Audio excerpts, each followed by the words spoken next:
Oui, salut, c'est Ben. C'est Ben. Please, partagez cette vidéo là, s'il vous plaît.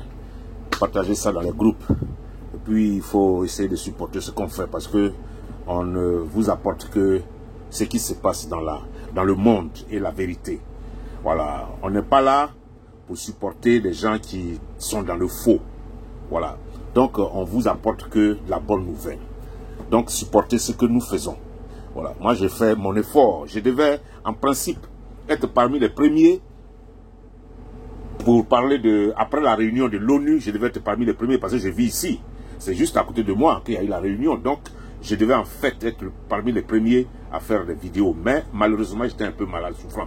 Donc, je viens juste de sortir, mais c'est rien négatif parce que les cyberactivistes africains ont repris ça et ils ont essayé d'expliquer à leur manière, de la bonne manière aux gens, ce qui se passe, ce qui s'est passé, les discours et autres là. Ils ont vraiment parlé de ça et ça fait le buzz du monde actuellement. Surtout, je vais m'attarder un peu sur le discours du vice-ministre, premier vice-ami. Il est le vice-premier ministre malien, ouais, Maïga, voilà, exactement, il est le premier vice-ministre malien. Son nom m'échappe un peu, mais je crois que c'est Docteur Maïga ou quelque chose comme ça, qui a fait un discours de toute l'humanité. Il a fait un discours que personne n'a jamais fait, venant de l'Afrique. Un président africain n'a jamais fait sur le floor de l'ONU. Ce jeune homme, ce docteur, du moins, je sais que je suis un peu plus âgé que lui, c'est pour ça que je l'appelle jeune homme, excusez-moi, monsieur le Premier ministre, mais vous avez frappé fort et on vous tire le chapeau. Nous, la nouvelle génération, on vous supporte, les panafricains que nous sommes, on vous supporte. Mais vous avez donné la leçon à chacun de ces gens-là. Ce qui a été très bon. Moi, j'ai regardé un peu un débat sur la télévision ivoirienne, là, qu'on appelle, non, c'est pas NCI, je crois, c'est un autre débat. Mais si j'avais la chance, j'allais vous montrer un peu de quoi il s'agit. Mais ils ont parlé un peu de ce discours-là et les gens se contredisaient. Parce que tous les gens qui étaient sur le plateau, il y a un seul que j'ai vu qui parlait de la vérité. Même la femme qui les a reçus, la fille qui animait le débat. Tout ça là, c'est du faux. Les gens qui parlent sur les télévisions ivoiriennes, là, ils ne chantent que les louanges d'Alassane Ouattara. Donc ça, bon, je m'en fous. Mais ce qui est sûr, c'est que le docteur Maïga a fait un discours de l'humanité. Il a fait un discours de sans-voix.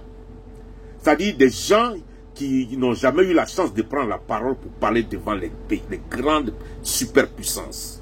Et il les a parlé pour la première fois que le Mali, en tant que pays, a besoin de sa souveraineté. Un point, un trait. C'est-à-dire, c'est la fin, c'est ça. En fin de compte, c'est ça. C'est le Mali a besoin d'être libre.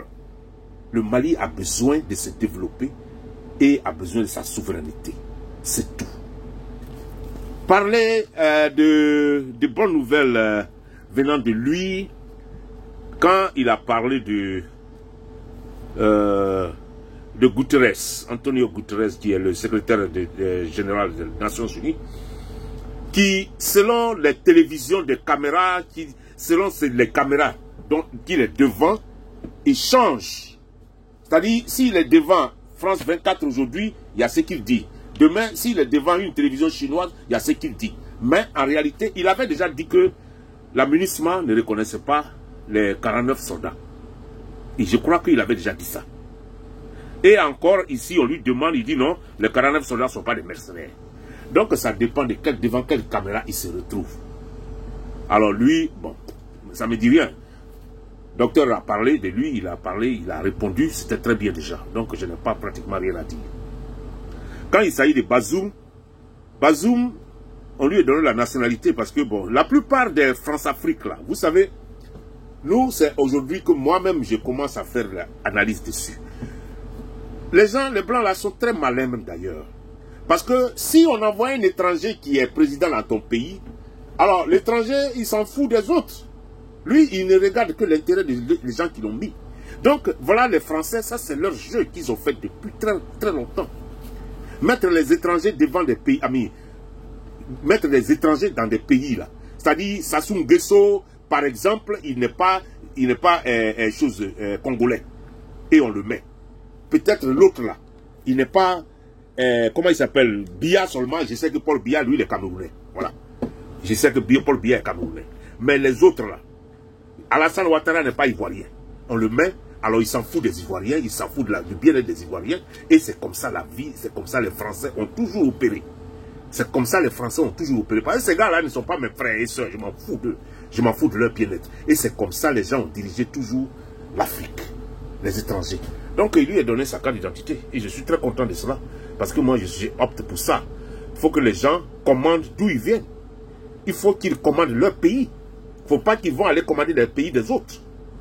Et c'est ce que dans un discours d'Obama, je ne sais pas si c'est un discours, mais Obama parlait de ça un jour, que pourquoi les quartiers qui sont, où il y a 90% de noirs, pourquoi les policiers sont des blancs? Pourquoi? Obama a demandé ça avant qu'on le change. Parce que dans un quartier qui regorge 97% de noirs, il faut que les policiers soient noirs. C'est comme ça la vie. Tu gouvernes où toi tu viens. Tu gouvernes d'où tu viens. Il ne faut pas aller gouverner chez les autres. Et c'est à cause de ça, les gens là tirent n'importe comment là. Parce que moi, je suis un policier d'un quartier noir. Il n'y a pas de raison que je vais déterminer pour tirer sur les noirs là comme ça. Non. Non. Ouais. Donc, voilà un peu ce que le Premier ministre, le vice-premier ministre a dit. Que Bazoum, il fait du n'importe quoi parce qu'il n'est pas nigérien. Mais ça, c'est pas trop important. Mais Ambalo, lui qui est le président en exercice de la CEDEAO, il est en train de chanter les louanges de Macron, mais c'est des foutus. Ces dirigeants-là, des gens qui s'appellent dirigeants, c'est des foutus. Parce qu'ils n'ont aucune idée de quoi il s'agit. Ils continuent de vendre l'Afrique aux Blancs. C'est ça le problème. C'est ça le vrai problème. C'est ça le vrai problème. Vous voyez, quand il s'agit de notre cher président Alassane, c'est lui, il est le magicien des donneurs de leçons. Et puis il est aussi le magicien des troisième mandats. C'est lui qui va donner des leçons aux gens. Toi qui as utilisé les chars français pour être au pouvoir, tu n'as jamais été voté démocratiquement. C'est toi qui vas donner une leçon de démocratie aux gens. Mais on dirait que les Africains, vous n'avez pas honte. Souvent là, il faut se taire quand tu n'as rien à dire. En tout cas, il faut se taire quand tu n'as rien à dire. Toi, tu es le champion des troisième mandats. C'est toi qui vas donner leçon à choses aux Maliens. Mais voilà ce que les jeunes frères t'ont répondu. Voilà ce qu'ils t'ont répondu. Tu te dribbles toi-même. Et puis tu vas manigancer dans la Constitution pour que tu sois au pouvoir. Et tu organises des groupuscules, des gens qui ont des machettes pour découper les gens, pour faire peur à la population, pour que toi tu gardes le pouvoir. C'est toi qui vas donner leçon aux Maliens. Non, écoutez. Les gens là, Macron dirige une junte, mais c'est la vérité, parce que c'est un groupe de mafia. C'est un groupe de mafiazo. C'est un groupe de mafia, c'est vrai, c'est une junte. Parce que ils parlent n'importe comment sans respect d'un homme africain. Ils parlent sans respect, sans aucun respect. Quand tu es un Africain, pour eux, tu n'es rien, mais ils n'ont qu'à rester chez eux. Ils n'ont qu'à rester chez eux, les Français, là. Ils n'ont qu'à rester chez eux. Voilà, parce qu'ils ne savent pas comment on respecte quelqu'un. Si tu veux commencer à respecter les Africains, là, en ce moment, tu peux venir ici, en Afrique, pour conduire ton business. Mais à mon avis, il faut rester là-bas. Il faut rester là-bas. Toi et tes ministres des Affaires étrangères, tes ministres de la Défense qui parlent de n'importe quoi, et puis ils parlent sans même regarder derrière. Des gens qui n'ont aucun respect de quelqu'un. Mais vous n'êtes rien. Restez chez vous. Restez chez vous. Si vous êtes des gens là, restez chez vous. On va se mesurer. Vous allez voir demain l'Afrique, là, notre coin là, ça sera développé plus que la France. Restez chez vous. Restez chez vous. Et puis dirigez votre jeune chez vous. Ok? Donc, le ministre a tapé fort sur la table et il a répondu un peu à tout le monde. On était très contents. Il a été accueilli en chose, en masse, en liesse, à Bamako. Et vraiment, nous, les panafricains, c'est notre apogée. On était très contents et on continue de célébrer cette victoire. Vous comprenez? On continue de célébrer cette victoire. Parce que les alassanistes et les autres gens, comment ils s'appellent? Attends, je vais...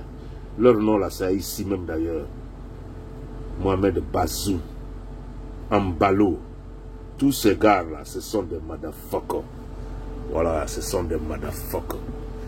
Ils parlent parce qu'il faut parler. Et ils font ça, faire plaisir à Macron. Mais c'est incroyable. Jusqu'à cette heure-ci en Afrique, ça continue. D'œuvrer pour les Blancs. Surtout pour la France. Pour la France-Afrique. Je suis désolé. Mon nom c'est Ben. Allez, je repars au boulot. Et les gars, on va se parler plus tard. Partagez cette vidéo s'il vous plaît. Partagez. Allez, ciao.